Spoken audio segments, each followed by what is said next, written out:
And so today the SEC is going to start training, and it's not just football too this fall, Doctor. It's, Midnight Madness is just about 6 weeks around the corner. Usually middle of October is when college basketball programs begin to get back. What's the improvement in testing we need to see? That is there a problem even with you advocating for the start of college basketball here?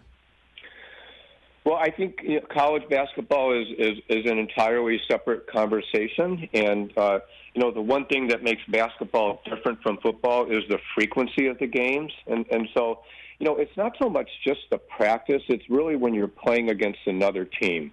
So you may do everything right. You have a semi permeable bubble, and you don't want some other team coming in and all of a sudden infecting your team. So basketball, that makes it even more challenging because there are so many games. And so for basketball to proceed, there definitely would have to be a real shift in testing. But we can see that we're moving in that direction. So I would just say that there's a real sense of optimism and the ability to do diagnostic testing and get the results within a day.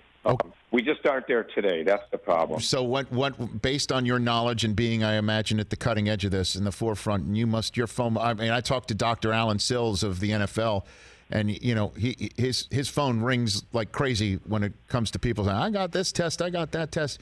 Your phone must be ringing crazy too. So what can you tell people about what you know about testing therapeutics and how this can actually begin to change your belief on whether sports can actually exist in our society currently?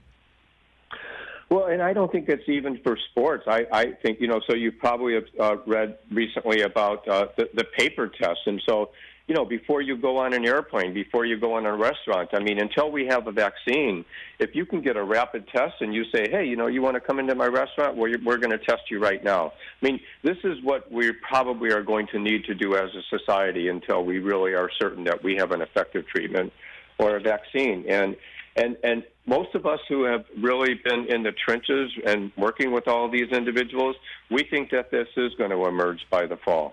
So we already have the saliva direct test that was approved by the FDA that the NBA helped to sponsor with their research.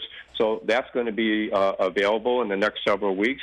We have antigen tests that are definitely going to be available in the fall, and there we can get up to 50 tests in an hour. So it's all happening. It's just that if someone were to say, should we be playing competitive sports today based on where we are? Well, maybe we can train, but we shouldn't be playing games today because the testing is still, quite frankly, it's more archaic. When you really think about it, in our country and the most developed country in the world, that we're waiting 10 days to get a test, it's just exceptionally disappointing, to say the least. I agree with you. Hey, you watched all the way to the end. Thanks for that. Watch more right here.